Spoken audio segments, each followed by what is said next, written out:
بسم اللہ الرحمن الرحیم۔ السلام علیکم ورحمۃ اللہ وبرکاتہ۔ محترم ناظرین، کیا آپ جانتے ہیں کہ ایک ایسا گناہ بھی ہے جو اگر آپ لاکھ بار بھی توبہ کریں تو اللہ تعالیٰ اسے معاف نہیں کرتا؟ جی ہاں، یہ کوئی عام گناہ نہیں بلکہ ایسا گناہ ہے جو ہمیں دنیا میں معمولی سا لگتا ہے مگر آخرت میں یہی سب سے بڑا بوجھ بن سکتا ہے۔ اس ویڈیو میں ہم آپ کو بتائیں گے اس گناہ کے بارے میں جس کی معافی صرف اللہ سے مانگنے سے نہیں بلکہ ایک اور قدم اٹھانے سے ہی ممکن ہوتی ہے۔ آخر وہ کون سا گناہ ہے اور ہم اپنی زندگیوں میں اس سے کیسے بچ سکتے ہیں؟ مکمل جاننے کے لیے ویڈیو کو آخر تک دیکھیں۔ ایک ایسا گناہ جو لاکھ بار توبہ کرنے سے معاف نہیں ہوتا، وہ ہے بندوں کے حقوق کی پامالی۔ اللہ تعالیٰ غفور الرحیم ہے، وہ ہر قسم کے گناہوں کو معاف کرنے پر قادر ہے۔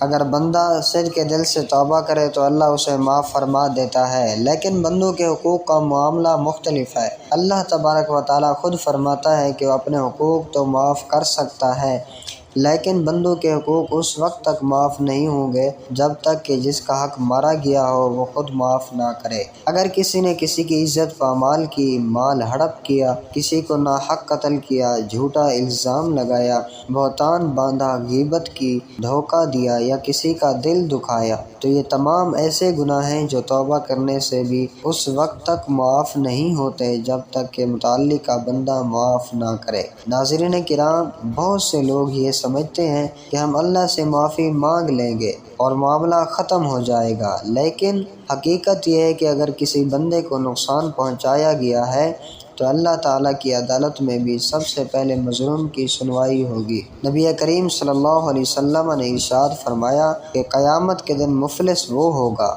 جو نماز، روزہ، زکوٰۃ لے کر آئے گا لیکن اس نے کسی کو گالی دی ہوگی، کسی کا مال کھایا ہوگا، کسی کو مارا ہوگا، کسی پر بہتان لگایا ہوگا تو اس کی نیکیاں ان مظلوموں میں بانٹ دی جائیں گی، اور اگر اس کی نیکیاں ختم ہو گئیں اور مظلوموں کے حقوق باقی رہے تو ان کے گناہ اس شخص پر ڈال دیے جائیں گے اور پھر اسے جہنم میں ڈال دیا جائے گا۔ یہ حدیث بخاری و مسلم دونوں میں موجود ہے اور یہ بہت واضح پیغام دیتی ہے کہ بندوں کے حقوق کا معاملہ کس قدر سنگین ہے۔ ہم میں سے بہت سے لوگ لاشعوری طور پر دوسروں کی حق تلفی کرتے رہتے ہیں۔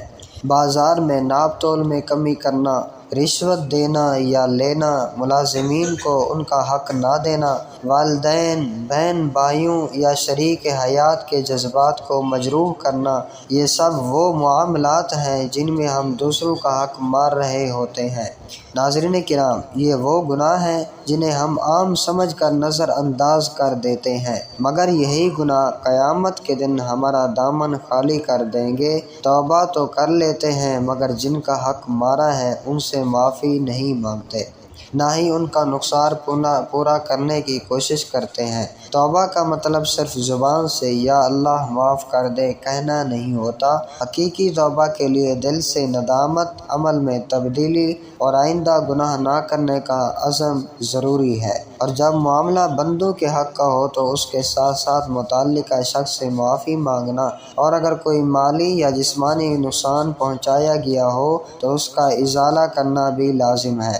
اگر کسی کی غیبت کی ہے تو اس سے جا کر معذرت کرنا، اگر کسی کا مال ہڑپ کیا ہے تو اس سے واپس لوٹانا، اگر کسی کی عزت خراب کی ہے تو اس کی عزت بحال کرنا ہی توبہ کا صحیح طریقہ ہے۔ یہ بات بھی ذہن میں رکھنی چاہیے کہ بعض اوقات ہم جس کا حق مار رہے ہوتے ہیں وہ کمزور، غریب یا بے سہارا ہوتا ہے اور وہ دنیا میں ہم سے بدلہ نہیں لے سکتا، لیکن وہ اپنے دل میں شکایت رکھتا ہے اور اللہ کی عدالت میں اسے انصاف ملے گا۔ لہٰذا ہمیں چاہیے کہ دنیا میں ہی اپنا حساب صاف کر لے، ورنہ قیامت کے دن نہ ہمارے مال کام آئیں گے، نہ دوست، نہ سفارش، صرف اعمال کا پلڑا ہوگا، اور اگر بندوں کے حقوق کا بوجھ ہمارے سر پر ہوا تو نیکیوں کا ذخیرہ بھی ناکافی ہو جائے گا۔ دوسری طرف اگر ہم خود کسی مظلوم کی جگہ پر ہیں تو ہمیں بھی اپنے دل میں بغض اور انتقام کی آگ پالنے کی بجائے معاف کر دینا چاہیے۔ اگرچہ یہ مشکل ہے لیکن معاف کرنے والوں کے لیے اللہ نے بڑے انعامات رکھے ہیں۔ جو دنیا میں دوسروں کو معاف کرتے ہیں اللہ تعالیٰ قیامت کے دن ان کے گناہ معاف کر دے گا۔ نبی کریم صلی اللہ علیہ وسلم کی سیرت ہمیں یہی سبق دیتی ہے کہ بدلہ لینے پر قدرت رکھتے ہوئے بھی معاف کر دینا افضل عمل ہے۔ اگر کسی نے آپ کو نقصان پہنچایا ہے اور وہ صدق کے دل سے معافی مانگتا ہے تو معاف کر دینا بہتر ہے تاکہ اللہ بھی آپ کو معاف کر دے۔ لیکن اگر آپ خود کسی کے حق مارنے والے ہیں تو وقت کو ضائع کیے بغیر اس شخص کو ڈھونڈیں، اس سے معذرت کریں اور اس کے نقصان کا ازالہ کریں۔ محترم ناظرین، بعض اوقات ہم سمجھتے ہیں کہ بس توبہ کر لی اللہ معاف کرنے والا ہے، لیکن اللہ کا نظام عدل بھی ہے اور وہ کسی کے ساتھ ظلم کو برداشت نہیں کرتا۔ کچھ لوگ یہ سمجھتے ہیں کہ اگر وہ 1000 بار توبہ کر لیں تو کافی ہے، لیکن اگر وہ توبہ میں اس مظلوم کا حق واپس نہیں کرتے، اس سے معافی نہیں مانگتے تو وہ گناہ ان کے اعمال نامے سے نہیں مٹایا جاتا۔ بندوں کے حقوق کی تلافی کے بغیر توبہ ادھوری ہے۔ یہ ایسے ہی ہے جیسے کسی کے گھر میں چوری کر کے معافی مانگ لی جائے لیکن چوری کا سامان واپس نہ کیا جائے، کیا وہ معافی مکمل ہوگی؟ ہرگز نہیں۔ اسی طرح بندوں کے حقوق کی واپسی یا معافی توبہ کا لازم حصہ ہے۔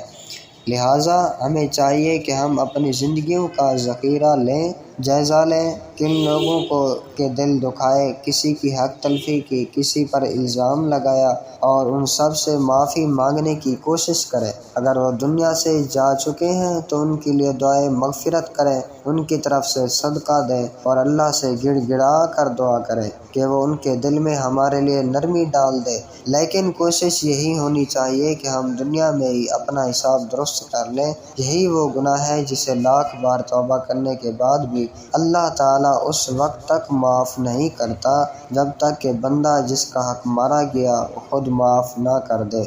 یہ وہ حقیقت ہے جسے ہمیں سمجھنے اور دوسروں کو سمجھانے کی ضرورت ہے۔ اللہ تبارک و تعالی ہمیں توفیق دے کہ ہم دوسروں کے حقوق کا خیال رکھیں، کسی کا دل نہ دکھائیں اور اگر ماضی میں کسی کا حق مارا ہو تو فوراً اس کی تلافی کریں تاکہ ہم اللہ کے معافی کے مستحق بن سکیں۔ اے اللہ، ہمیں اپنی رضا کے مطابق زندگی گزارنے کی توفیق عطا فرما۔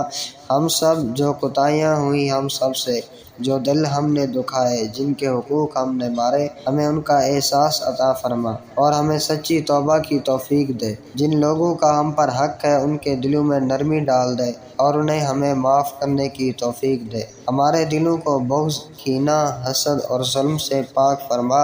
اے رب العالمین، ہمیں قیامت کے دن ان لوگوں میں شامل فرما جن کے دامن میں نیکی ہو، حقوق العباد کی ادائیگی ہو اور تیرے فضل سے بخشش نصیب ہو، اور ہم سب کو قرآن و سنت پر عمل کرنے کی توفیق عطا فرما۔ آمین یا رب العالمین۔